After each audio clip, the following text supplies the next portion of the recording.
Olá pessoal, tudo bem?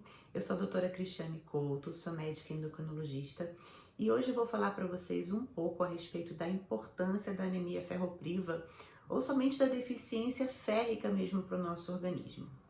O ferro é um mineral muito importante para o nosso organismo. Ele serve como cofator de várias reações químicas nas nossas células, auxiliando em vários processos químicos. O principal deles, a principal função do ferro no nosso sangue é justamente carrear oxigênio. Ele é a parte da célula vermelha, que é a nossa hemoglobina, que se liga ao oxigênio e leva a oxigenação para todos os tecidos do nosso corpo. Fora isso, o ferro também está diretamente relacionado à produção das células vermelhas, dos glóbulos vermelhos. Por isso que quando a gente tem uma deficiência de ferro a longo prazo, a gente tem uma anemia ferropriva. A gente reduz as nossas células vermelhas no sangue. Bom, a gente obtém o ferro através de dois mecanismos principais. O primeiro é da absorção pela alimentação.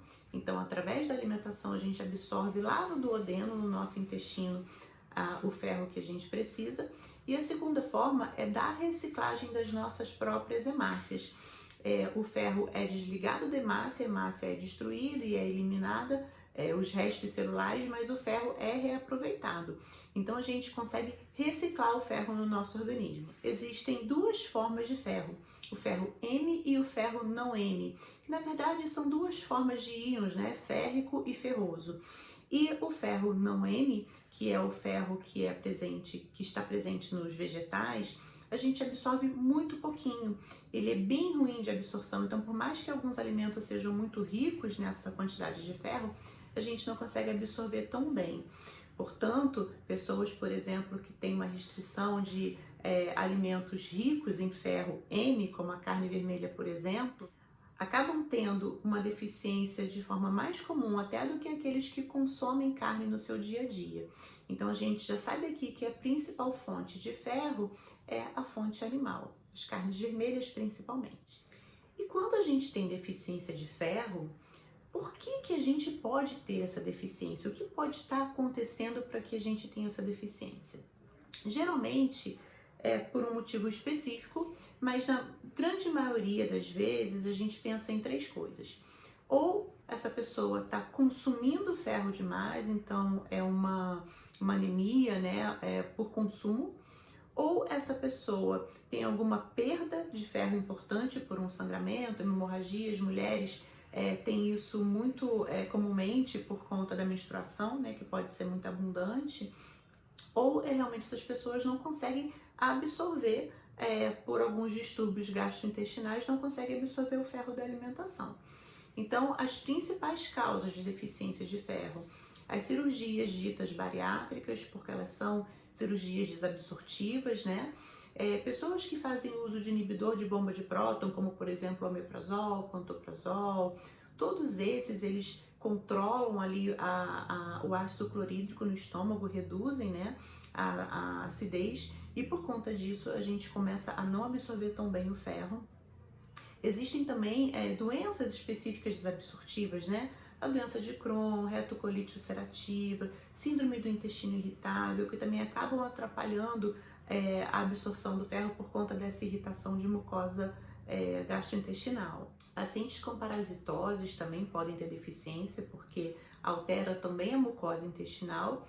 E pacientes que têm o hábito de consumir muito antiácido, porque você alterando o ácido clorídrico no estômago, você interfere diretamente na absorção desse ferro. E existem algumas formas, algumas estratégias para que a gente otimize a absorção do ferro, principalmente da alimentação de uma forma geral. A gente sabe que o ácido ascórbico, a vitamina C, ajuda muito nessa absorção, então é muito indicado quando a gente tenta fazer a reposição oral, inclusive fazer uma vitamina C junto, a gente tenta evitar, mas isso é muito relativo à administração do ferro oral quando a gente está relacionado com alguma alimentação, porque, como a gente já comentou, quanto mais ácido o estômago, melhor para a absorção do ferro, mas aí tem um porém, porque o ácido ele é muito irritativo para a mucosa gástrica e aí causa dor, uma das dificuldades da gente conseguir fazer a reposição de ferro de forma oral. Então, acaba que a gente orienta ser junto com a alimentação, o que a gente já sabe que vai diminuir um pouco essa absorção também. E essa deficiência que a gente chama de sequestro mesmo, né, férrico, ou aumento no consumo férrico, é quando a pessoa tem um metabolismo muito acelerado por algum motivo e precisa consumir mais ferro, precisa gastar mais ferro e outros minerais, outras vitaminas inclusive.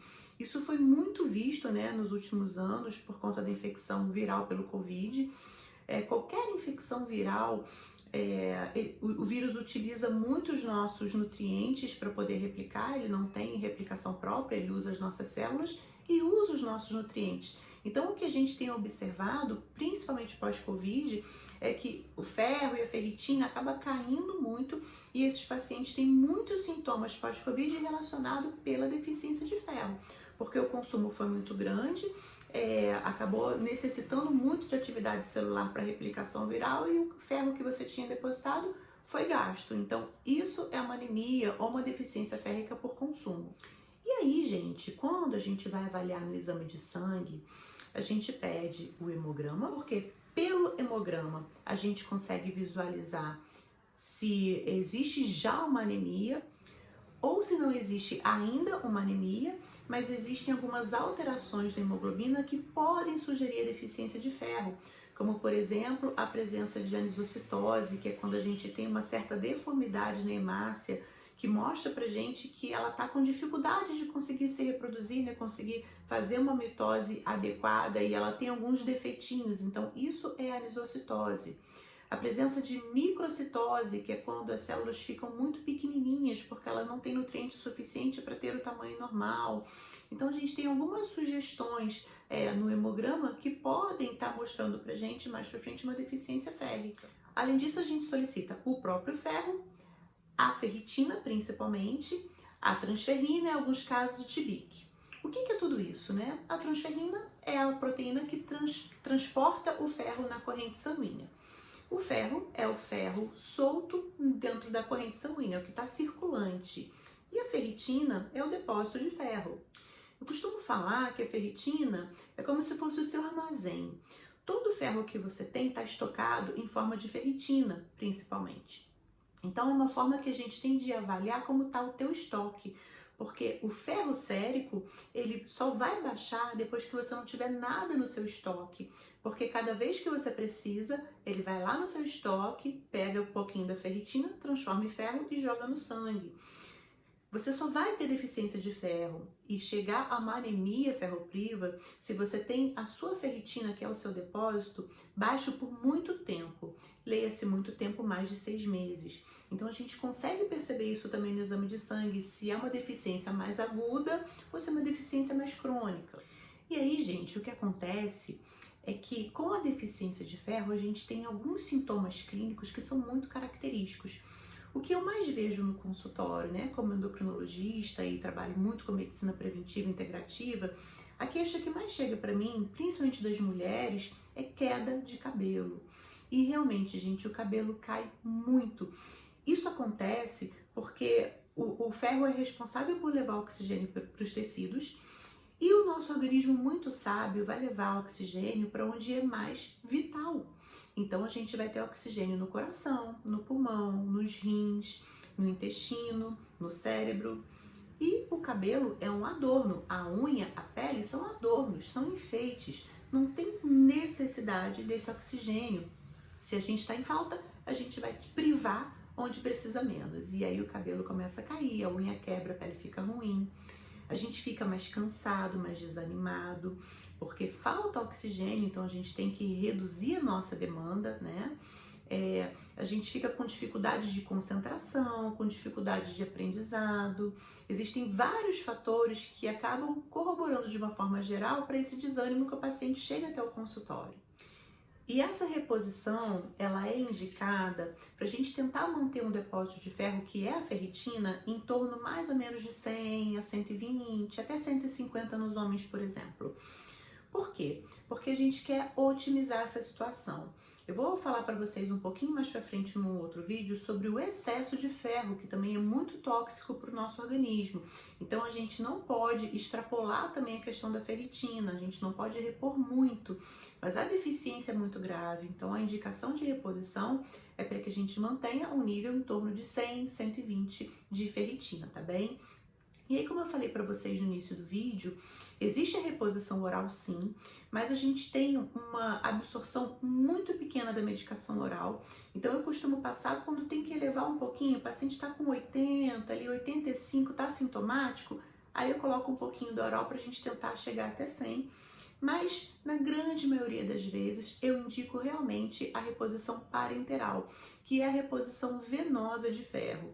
Ela é simples, prática e rápida de fazer, e a gente consegue uma elevação boa e rápida da ferritina e do ferro, justamente porque a absorção é de 100%, a gente está fazendo uma medicação diretamente na veia, então ela é muito mais eficaz.